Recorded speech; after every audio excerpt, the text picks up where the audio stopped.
quay lưng. Hay là mâm định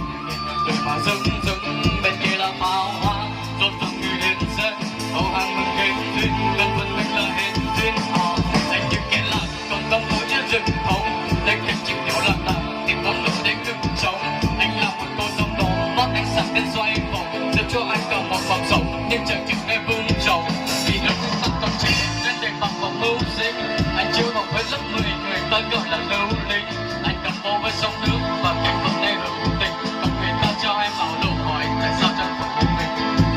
Tình yêu ơi bình yên ơi về đây đi để anh không để gió cuốn đêm nay anh đưa về nhà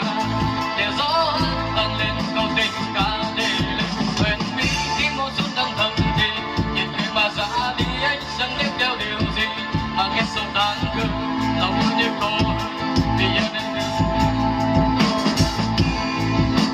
hết rồi cuối cùng thắng thì cũng đã ngã và bên người nhân tình em phải thương bản thân mình buồn lắm phải không giá chẳng lòng biết không biết người cùng trả giống nhưng thôi câu chuyện sẽ ra sống và những ăn say như thế này thì ai xem người ta sẽ nói anh tệ về những thứ mà em thêm vì thế nên anh phải sống như cái cách anh từng mơ dù cho bản thân này hoa tàn nhưng trái tim chẳng ngừng thở và bao của anh là lính mãi đừng làm cán bộ anh chưa bao giờ phải khóc sẽ có hư không rán đổ để ngày là kiếp là du anh chẳng may là lửa khách đi với nhau cả một hành trình giờ có xa không đỡ chất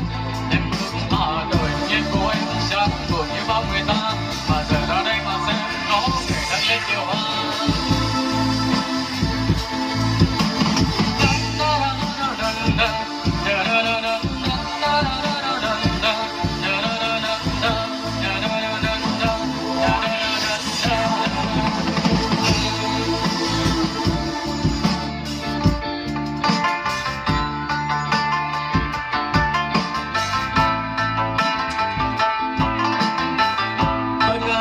Xin cảm ơn tiếng hát của bạn rất là nhiều.